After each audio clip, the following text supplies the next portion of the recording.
Speak Amazon domain name equals news greater than black screen. A low, deep rumble begins, almost too faint to hear. It grows into a violent, guttural roar. A gas lamp on a city street flickers wildly. April 18, 1906. The time is 5:12 in the morning. The city of San Francisco is sleeping. Archival photos of a bustling, pre-1906 San Francisco. Horse-drawn streetcars, men in bowler hats, grand Victorian architecture. It is the Paris of the West. The 9th largest city in America. A metropolis built on gold rush fortunes and boundless ambition. It is a city of grand hotels and dark opium dens. Of cable cars climbing impossible hills. And of secrets. Quick cuts showing the city's construction. Vast neighborhoods of redwood and Douglas fir homes, packed together. Its greatest secret is its vulnerability. It is a city of wood. A tinderbox perched on a fault line. Everyone knows the story of the Great Quake. A legendary natural disaster. A story of a city shaken to its core. A story of heroic resilience. But that story is a carefully constructed lie. The glass of water on a nightstand vibrates, then crashes to the floor. A pendulum clock swings violently off its wall hook. The first shockwave hits. A foreshock. A warning. 20 seconds later, the earth heaves. The San Andreas Fault ruptures for 296 miles. The ground does not just shake. It rolls. It bucks like a wild animal. For nearly a minute, the city is in the grip of pure elemental violence. Archival photos of immense destruction. Buildings pancaked. Streets split open. The iconic image of City Hall, a skeleton of its former glory. Brick facades shear off buildings. Ornate Victorian homes splinter into kindling. San Francisco's grand new City Hall, a monument of stone and steel, collapses into a ruin. The ground settles. Silence descends. It is broken by the screams of the injured. And the hiss of broken gas mains. The earthquake, the great destroyer, is over. But the true destruction, the calculated destruction, is just beginning. A wisp of smoke rises from a building in the distance. Then another. And another. Small fires erupt across the city. Dozens of them. Caused by overturned stoves and homes. Sparks from downed electrical wires. Broken gas lines feeding invisible flames. Ordinarily, a world-class fire department would contain these. But this is no ordinary day. Photo of the city's fire chief, Dennis T. Sullivan. Fire Chief Dennis Sullivan is mortally wounded. A chimney from a neighboring hotel has crashed through the fire station and into his bedroom. The department is leaderless. Its chain of command is broken. Worse, the earthquake has shattered the city's water mains. The fire hydrants are dry. The firefighters have the will. They have the horse-drawn engines. They do not have water. Map of San Francisco, with fires starting to pop up in multiple locations, particularly the south of Market area. A blaze starts in a lodging house on Hayes Street. The cook was making breakfast. It becomes known as the ham and eggs fire.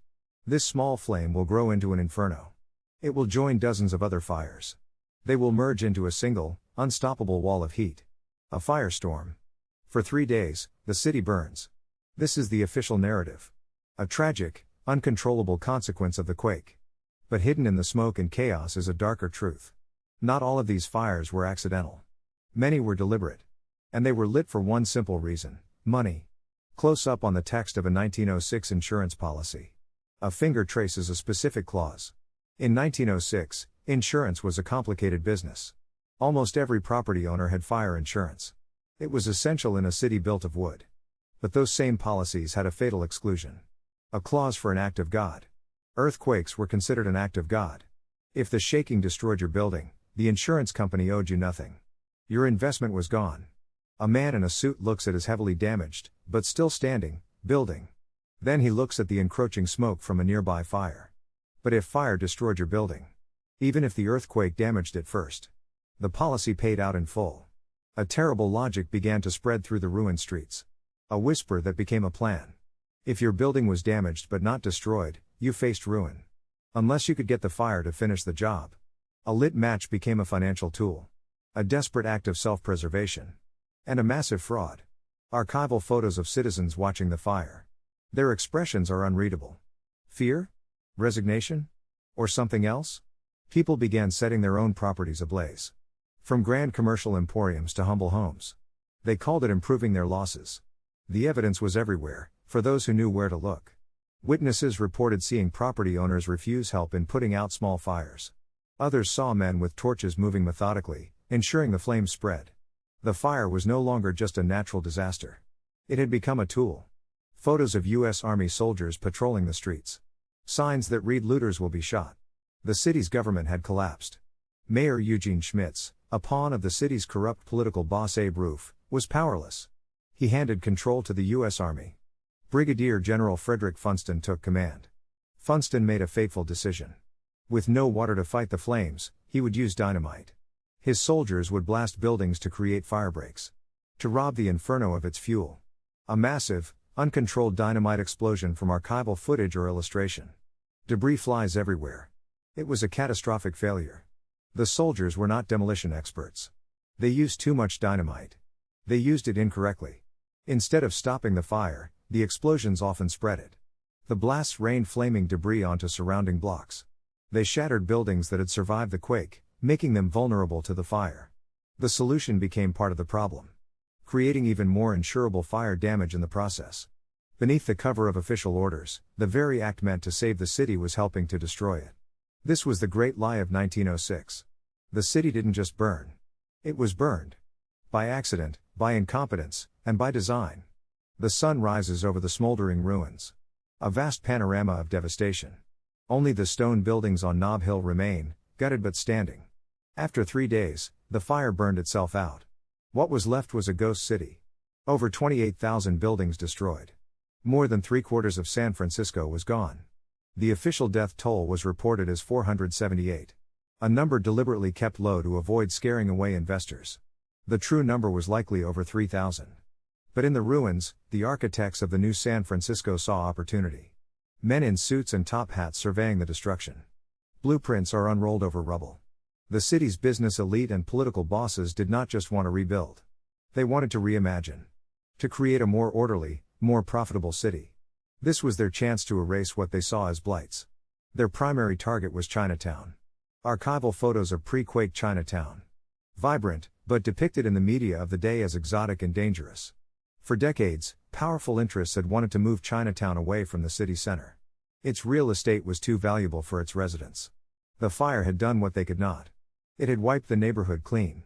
Plans were drawn up to relocate the entire Chinese community to the city's edge. But they underestimated their opponents. Photos of Chinese American leaders. Imperial officials from China.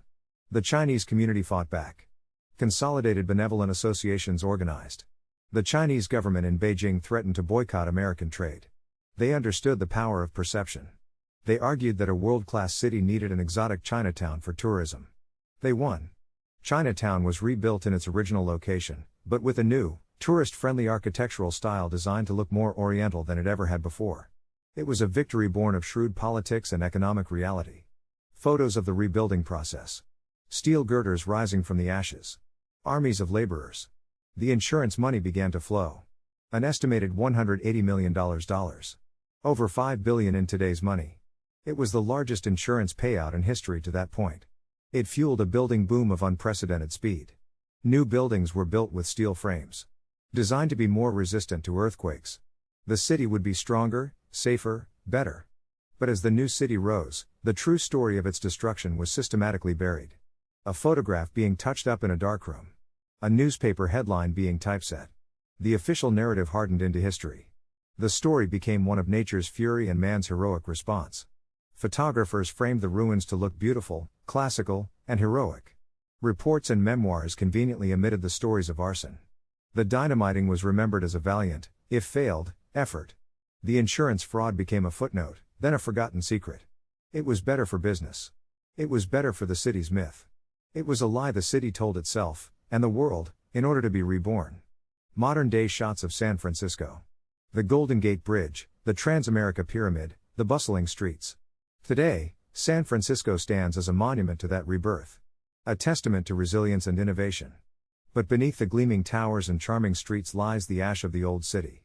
And buried in that ash is a more complicated truth. A story not just of a great earthquake, but of a great fire. A fire fueled by desperation, greed, and a calculated lie that was powerful enough to build a city. The past is never truly gone. Sometimes, you just have to know where to dig. /Amazon domain/speak